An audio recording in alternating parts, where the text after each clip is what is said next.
नमस्कार मित्रों, ब्रह्मोस क्लासेस में आप सभी का स्वागत है। यूपी ट्रिपल एससी पीईटी के लिए हिस्ट्री पढ़ रहे थे अपन। तो हिस्ट्री की आज तीसरी क्लास है। 2 क्लास में मैं आपको सिंधु घाटी सभ्यता पढ़ा चुका था। तीसरी क्लास में वैदिक सभ्यता या वैदिक संस्कृति के बारे में पढ़ाएंगे, जो आपके सिलेबस में दे रखा है। मैं पहले भी कह चुका कि आपके सिलेबस के मुताबिक पढ़ाया जाएगा। सिर्फ आपके सिलेबस में जितना दिया है, जो टॉपिक दिए हैं, जो प्रीवियस ईयर पिछली बार पूछे गए थे, वहीं से उतने ही लेवल का कंटेंट पढ़ाया जाएगा। और क्या आपके मन में विचार हो क्या मतलब जे और किसी के लिए भी पढ़ सकते? जी हाँ, जीके है, हिस्ट्री है, किसी भी एग्जाम में आ जाती, चाहे यूपी कांस्टेबल हो, चाहे दिल्ली पुलिस हो, किसी भी एग्जाम की तैयारी कर रहे हो, हिस्ट्री है। ये थोड़ी ना कहेगा एग्जामिनर कि जी आपने यूपी ट्रिपल एससी पीईटी से पढ़ी थी तो दिल्ली पुलिस में टिक नहीं करो इसको, समझ रहे? तो वो तो एक यूपी ट्रिपल एससी पीईटी का मोहरा है। यदि आप किसी भी एग्जाम की तैयारी कर रहे हो तो भी पढ़ सकते, ठीक है। बस यहाँ पर सिर्फ एक यूपी ट्रिपल एससी पीईटी का पकड़ रखा है, इसमें टॉपिक दे रखे हैं, तो उतने टॉपिक कवर करा दिए जाएंगे आपको। तो चलिए बात करते हैं।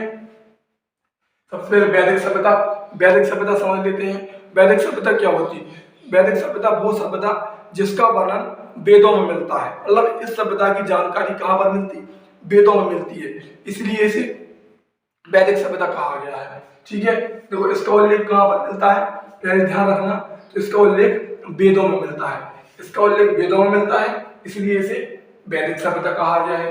जो इसका कालक्रम है, उसका समय है कि कितनी पुरानी है, मतलब कब से कब तक चली, तो ये लगभग कालक्रम के अनुसार 1500 बीसी से 600 बीसी तक चली।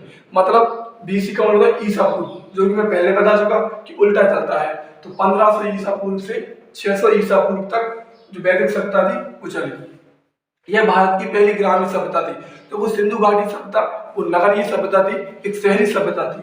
लेकिन पूछ ले तुमसे कि भारत की पहली वैदिक सभ्यता कौन थी, सॉरी पहली शहरी सभ्यता ग्रामीण सभ्यता कौन थी, तो वैदिक सभ्यता थी।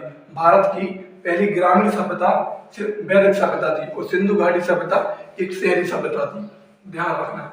इसके बाद बात करें, वेदों में इसके संस्थापक किसे बताया गया है, तो वेदों में इसके संस्थापक आर्य को माना है। किसको?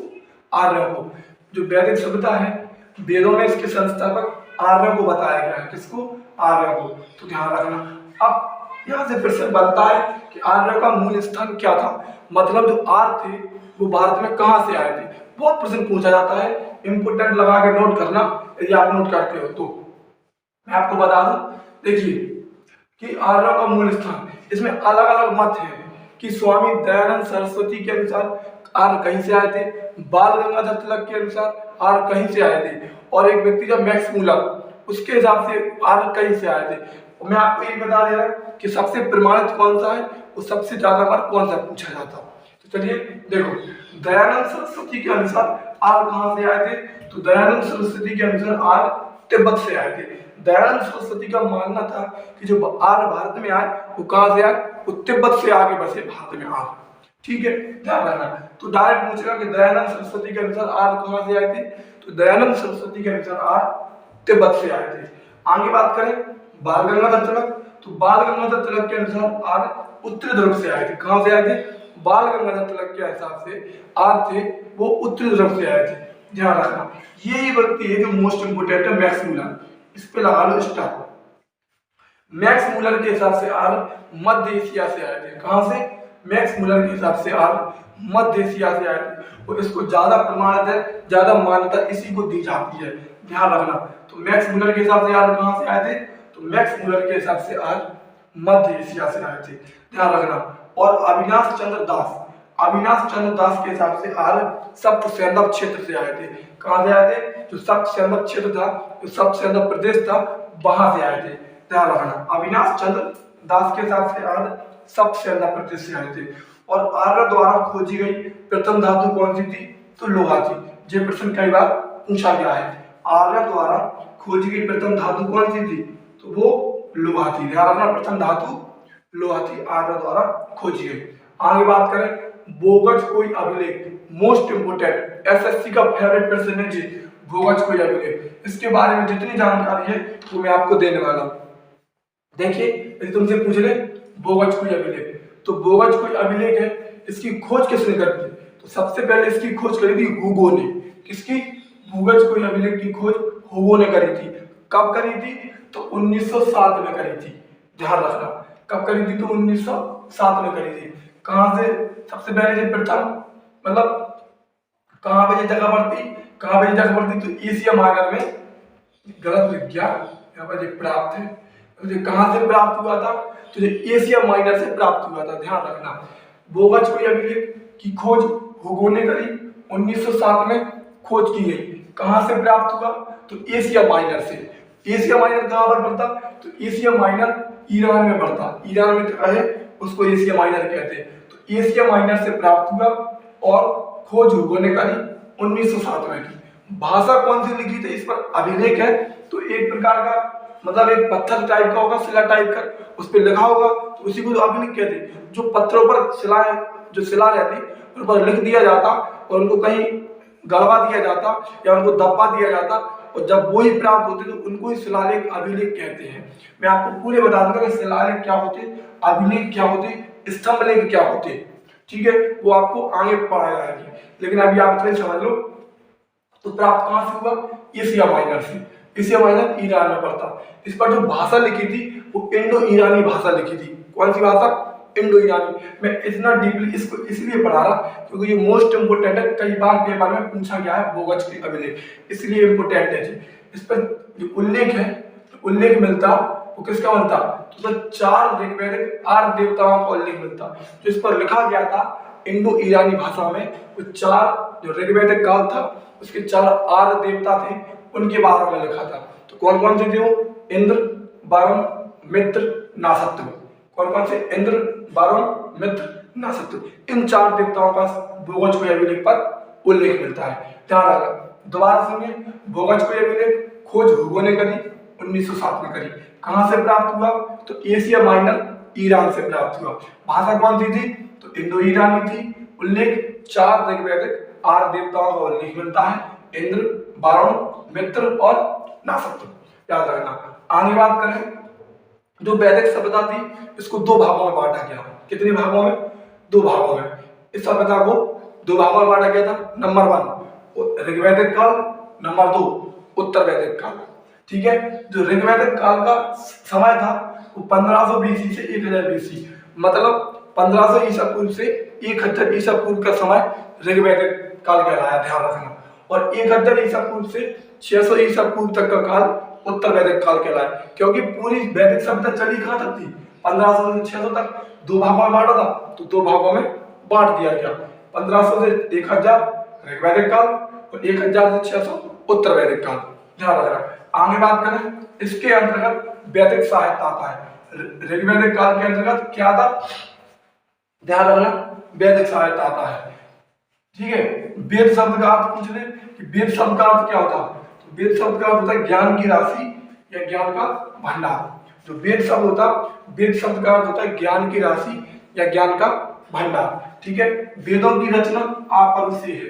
अपरुषीय का मतलब होता कि वेद किसी भी व्यक्ति द्वारा रचे नहीं गए, मतलब किसी भी व्यक्ति द्वारा लिखे नहीं गए वेद। ध्यान रखना, जो वेद है, जो वेदों की संख्या कितनी है? वेदों की संख्या है 4। ऋग्वेद, यजुर्वेद, सामवेद, अथर्ववेद। कौन कौन से? ऋग्वेद, यजुर्वेद, सामवेद और अथर्ववेद। तो इनकी जो रचना है वो अपरुषीय है, वो किसी भी व्यक्ति द्वारा लिखे नहीं गए, उनका संकलन किया गया। वेदों का क्या किया गया? संकलन किया गया। कभी भी तो कोई तुमसे पूछ ले कि बताओ वेदों की रचना किसने करी, तो बोल देना कि वेदों की रचना अपरुषीय है, मतलब वेद लिखे नहीं गए, वेदों की रचना नहीं की गई। वेदों का क्या किया गया? संकलन किया गया। ध्यान रखना, वेदों का संकलन किया गया। संकलन कहां से किया गया? तो महर्षि द्विपायन वेदव्यास जी ने किया। किसने किया? तो वेदों का संकलन महर्षि द्विपायन वेदव्यास जी ने किया। ध्यान रखना, महर्षि द्विपायन वेदव्यास जी ने किया। और वेद कितने हैं? तो 4 हैं। कौन कौन से? ऋग्वेद, यजुर्वेद, सामवेद, अथर्ववेद। ठीक है, अगर तुमसे पूछे कि वैदिक सभ्यता थी ये कौन सी नदी के किनारे स्थित थी, तो ध्यान रखना, वैदिक सभ्यता सरस्वती नदी के किनारे स्थित थी। कौन सी नदी के किनारे? सरस्वती नदी के किनारे। ये भी याद रखना, वैदिक सभ्यता कौन सी नदी के किनारे स्थित थी? तो वैदिक सभ्यता सरस्वती नदी के किनारे स्थित थी। आगे बात करते हैं, देखिए आगे पूछ ले। अभी मैंने आपको बताया था कि वेद कितने हैं, तो वेद 4 है। कौन कौन से? ऋग्वेद, यजुर्वेद, सामवेद और अथर्ववेद। ध्यान रखना, वेदों की रचना नहीं हुई है, वेद आपरुषि है, वेदों का संकलन किया गया है।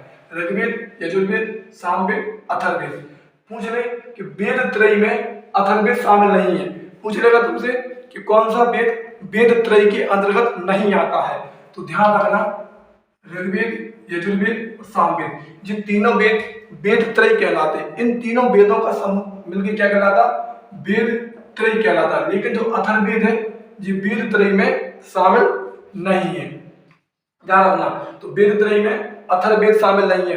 पूछेगा कौन सा वेद वेद त्रयी में शामिल नहीं है, तो अथर्ववेद नहीं है। ध्यान रखना, ठीक है। आगे बात करें ऋग्वेद की, तो ऋग्वेद में कितने मंडल है? पूरी बातें जितनी बातें लिखी मोस्ट इंपोर्टेंट है, प्रश्न गारंटी से ले लो 100% बढ़ेगा यहाँ से, ठीक है। ऋग्वेद में 10 मंडल है। कितने मंडल है? ऋग्वेद में 10 मंडल है, 10,562 श्लोक है। कितने?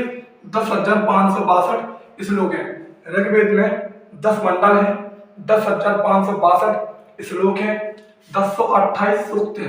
कितने? 1028 सूक्त हैं और 8 अष्टक हैं और 1017 साकल है और 11 बाल खिल है।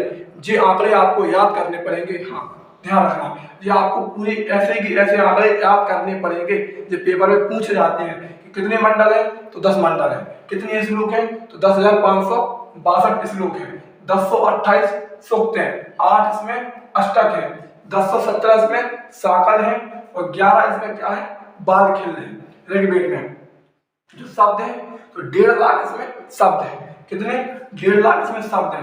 और इसके पढ़ने वाले को क्या कहते हैं? ऋग्वेद के पढ़ने वाले को होर्त कहते हैं। ऋग्वेद के पढ़ने वाले को होर्त कहते हैं। तीसरे मंडल, इसमें कितने मंडल है? 10 मंडल है। तो इसके तीसरे मंडल में गायत्री मंत्र का उल्लेख है। डायरेक्ट पेपर में पूछा जाता कि ऋग्वेद के कौन से मंडल में गायत्री मंत्र का उल्लेख है, तो ऋग्वेद के तीसरे मंडल में गायत्री मंत्र का उल्लेख है। 7वें मंडल में दशराज युद्ध का वर्णन है। क्या है? 7वें मंडल में दशराज युद्ध का वर्णन है। 9वें मंडल की बात करें तो 9वें मंडल में सोम देवता का उल्लेख है। 9वें मंडल में सोम देवता का उल्लेख है और 10वें मंडल में पुरुष सूक्त है। 10वें मंडल में क्या है? पुरुष सूक्त है। और ध्यान रखना, ऋग्वेद का उपवेद आयुर्वेद है। दोबारा सुनिएगा, ऋग्वेद 10 मंडल है, 10,562 श्लोक हैं, 1028 सूक्त हैं, 8 अष्टक हैं, 1017 साकल हैं, 11 बाल खिल हैं। जब 10 मंडल हैं तो 10 को तो नहीं पढ़ेंगे, लेकिन शब्द कितने हैं? 1.5 लाख हैं और इसके पढ़ने वाले को होर्त कहते हैं। तीसरे मंडल में गायत्री मंत्र है। 7वें मंडल में दशराज युद्ध का वर्णन है। 9वें मंडल में सोम देवता का उल्लेख है। 10वें मंडल में पुरुष सूक्त है और इसका उपवेद कौन सा है? तो आयुर्वेद है। ध्यान रखना। आगे बात करें यजुर्वेद की, तो यजुर्वेद वो वेद है इसको गद्य व पद्य दोनों में पढ़ा जाता है। डायरेक्ट पूछेगा कौन से वेद को गद्य व पद्य दोनों में पढ़ा जाता, तो यजुर्वेद को गद्य व पद्य दोनों में पढ़ा जाता है। इसे चंपू काव्य कहते हैं। किसे कहते हैं? चंपू काव्य यजुर्वेद को कहते हैं। इसमें बलिदान विधि का वर्णन मिलता है। मोस्ट इंपोर्टेंट, कौन सी विधि का वर्णन मिलता है? बलिदान विधि का। बलिदान विधि का वर्णन यजुर्वेद में बनता है। गद्य व पद्य दोनों में पढ़ा जाता, चंपू काव्य कहते हैं। बलिदान विधि का वर्णन मिलता है। पढ़ने वाले को इसको अधर्वी कहते हैं। ऋग्वेद के पढ़ने वाले को होर्त कहते थे, यजुर्वेद के पढ़ने वाले को अधर्वी कहते हैं। इसका उपवेद धनुर्वेद है, लेकिन ऋग्वेद का उपवेद आयुर्वेद था। कंफ्यूज नहीं होना, प्लीज नोट करके चलना। पढ़ने वाले को अधर्वी कहते हैं, उपवेद इसका धनुर्वेद है यजुर्वेद का। आगे बात करें सामवेद की। तो सामवेद को संगीत का जनक कहते हैं या भारतीय संगीत का जनक कहते हैं। ऐसे संगीत वेद भी कहते हैं, ध्यान रखना। तो संगीत का जनक या भारतीय संगीत का जनक या संगीत का वेद या स्वरों का पहला उल्लेख सामवेद में मिलता है। ध्यान रखना, ठीक है। आगे बात करें उपवेद, तो गंधर्व वेद इसका उपवेद है और पढ़ने वाले को उसके उद्गाता कहते हैं। ठीक है, गंधर्व वेद इसका उपवेद है, उसके पढ़ने वाले को उद्गाता कहते हैं। आगे बात करें अथर्ववेद, जो कि वेद त्रयी में शामिल नहीं है। वेद त्रयी में कौन शामिल नहीं है? तो अथर्ववेद शामिल नहीं है। इसे जादू टोना या टोटका वेद कहते हैं। जादू टोना वाला वेद किसे कहते हैं? तो अथर्ववेद, मतलब इसमें जादू टोना का उल्लेख मिलता है। सबसे नया वेद है, सबसे नवीनतम वेद कौन सा है? तो अथर्ववेद है। इसमें लड़कियों की निंदा की गई है। पूछेगा कौन से वेद में लड़कियों की निंदा की गई? तो अथर्ववेद में। अथर्ववेद में लड़कियों की निंदा की गई है। राजा परीक्षित का उल्लेख मिलता है, राजा परीक्षित का उल्लेख अथर्ववेद में मिलता है। सबसे नवीनतम वेद है वह। इसके पढ़ने वाले को क्या कहते हैं? इसके पढ़ने वाले को ब्रह्मा कहते हैं। इसका उपवेद शिल्प वेद है। एक बार और सुनिए आप, पहले तो आप कंफ्यूज ना हो जाइए। ऋग्वेद की बात करें तो ऋग्वेद के पढ़ने वाले को होर्थ कहते हैं और ऋग्वेद का उपवेद आयुर्वेद है। यजुर्वेद की बात करें तो यजुर्वेद के पढ़ने वाले को अधर्व कहते हैं, इसका उपवेद धनुर्वेद है। सामवेद की बात करें तो सामवेद का उपवेद गंधर्ववेद है और पढ़ने वाले को उद्गाता कहते हैं। अथर्ववेद की बात करें तो अथर्ववेद के पढ़ने वाले को ब्रह्मा कहते हैं और इसका उपवेद शिल्प वेद है। चारों नोट कर लेना, ध्यान रखना, ठीक है। इसके पढ़ने वाले को ब्रह्मा कहते हैं और इसका उपवेद शिल्प वेद है। आगे बात करें गाय को वेदों में क्या कहा गया? तो गाय को वेदों में अगन्या कहा गया। ध्यान रखना, गाय को वेदों में अगन्या कहा गया। युद्ध में कबीले का नेतृत्व कौन करता था? तो युद्ध में कबीले का नेतृत्व राजा करता था। ध्यान रखना, जी फिर से डायरेक्ट पूछ जाएंगे कि गाय को वेदों में क्या कहा गया? तो गाय को वेदों में कहा गया अगन्या। अगन्या का अर्थ होता है ना मारा जाने वाला पशु, ठीक है। ध्यान रखना, गाय को वेदों में अगन्या क्या आ गया? युद्ध में कबीले का नेतृत्व राजा करता था। आर्यों का पेय पदार्थ क्या था? सोमरस था। जो आर्यों का पेय पदार्थ था वो क्या था? सोमरस था। व्यवसाय क्या था? आर्यों का व्यवसाय पशुपालन एवं कृषि था। ध्यान रखना, आर्यों का व्यवसाय पशुपालन एवं कृषि था। भाषा कौन सी थी आर्यों की? तो भाषा संस्कृत थी। और इनका प्रिय पशु कौन था? तो इनका प्रिय पशु घोड़ा था। याद रखना, भाषा कौन सी थी? तो संस्कृत थी। प्रिय पशु घोड़ा था। और प्रिय देवता कौन से थे? इनके प्रिय देवता, तो प्रिय देवता भी याद रखना, प्रिय देवता इंद्र थे। कौन से थे? आर्यों का प्रिय पशु घोड़ा था, प्रिय देवता इंद्र थे। आगे बात करते हैं, इसको मैं रफ करना अभी हाल आपके सामने।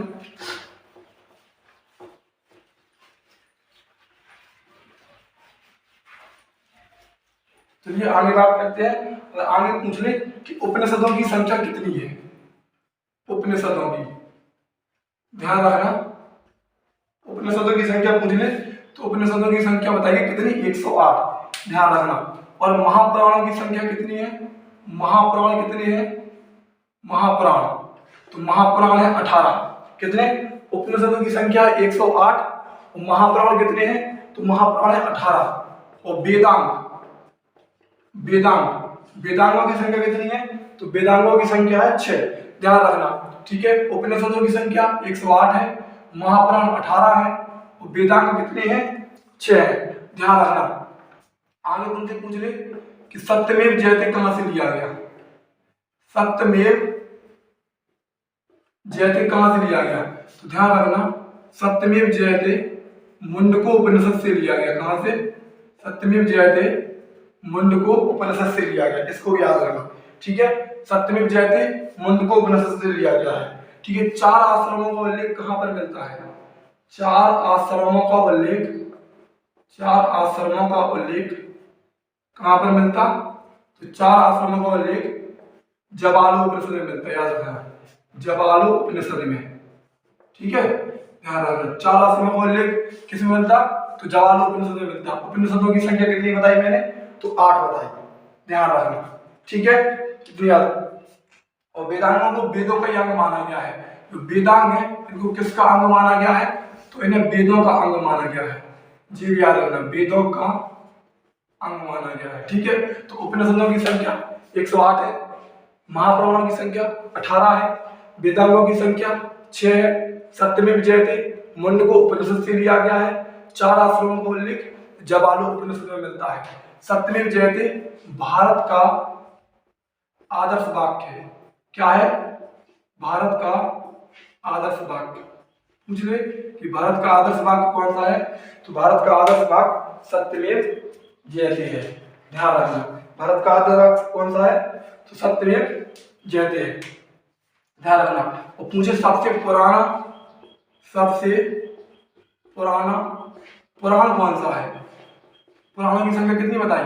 महापुराण की संख्या 18 बताई। सबसे पुराना पुराण है मत्स्य पुराण। कौन सा? मत्स्य पुराण। ध्यान रखना सबसे पुराना पुराण कौन सा है? तो मत्स्य पुराण है। ध्यान रखना पुराणों की संख्या मैंने आपको 18 बताई और सबसे पुराना पुराण कौन सा है? तो मत्स्य पुराण है।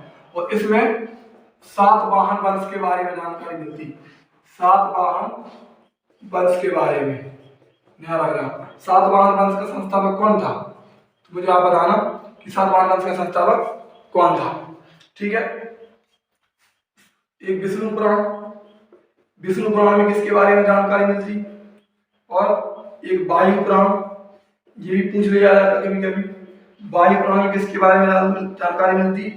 और भागवत पुराण। भागवत पुराण में किसके बारे में जानकारी मिलती? ध्यान रखना। तो विष्णु पुराण में पहले मैं आपको बता दूं सबसे पुराना पुराण कौन सा है? तो मत्स्य पुराण है, जिसमें सातवाहन वंश के बारे में जानकारी मिलती। विष्णु पुराण की बात करें तो इसमें मौर्य वंश के बारे में जानकारी मिलती। कौन सी वंश के बारे में? मौर्य वंश के बारे में। वायु पुराण की बात करें तो वायु पुराण में गुप्त वंश के बारे में जानकारी मिलती। कौन से वंश के बारे में? गुप्त वंश के। और भागवत पुराण की बात करें तो इसमें कृष्ण भक्ति के बारे में जानकारी मिलती। कौन सी? तो इसमें कृष्ण भक्ति के बारे में जानकारी मिलती। ध्यान रखना। ठीक है। एक बात और याद रखना कि ऋग्वेद में, तो मैंने आपको ऋग्वेद पढ़ाया था, ऋग्वेद में 250 बार इंद्र का उल्लेख मिलता। ऋग्वेद में कितनी बार उल्लेख मिलता? तो 250 बार इंद्र का उल्लेख मिलता। ध्यान रखना। ठीक है। ऋग्वेद में 250 बार इंद्र का उल्लेख मिलता। और आगे बात करें अग्नि का, अग्नि का पूछ ले तो अग्नि का 200 बार उल्लेख मिलता। ठीक है। अग्नि का 200 बार उल्लेख मिलता। और सिंधु नदी का कितनी बार उल्लेख मिलता? सिंधु नदी का, तो सिंधु नदी का 55 बार उल्लेख मिलता है। ऋग्वेद में इंद्र का 250 बार, अग्नि का 200 बार, सिंधु नदी का 255 बार। गंगा का पूछे कि गंगा का कितनी बार उल्लेख मिलता? तो गंगा नदी का 1 बार उल्लेख मिलता। ध्यान रखना। और सरस्वती नदी का कितनी बार उल्लेख मिलता? तो सरस्वती नदी का 50 बार उल्लेख मिलता। बस कितनी बातें याद रखना, सरस्वती नदी का 50 बार उल्लेख मिलता। दोबारा सुन लीजिएगा। उपनिषदों की संख्या 108 है, महापुराणों की संख्या 18 है, वेदांगों की संख्या 6 है। वेदांगों को वेदों का ही अंग माना गया है। सत्यमेव जयते मुंडको उपनिषद से लिया गया है। 4 आश्रमों का उल्लेख जवालु उपनिषद में मिलता है। और भारत का आदर्श पाठ सत्यमेव जयते है। सबसे पुराना पुराण मत्स्य पुराण है, जिसमें सातवाहन वंश के बारे में जानकारी मिलती।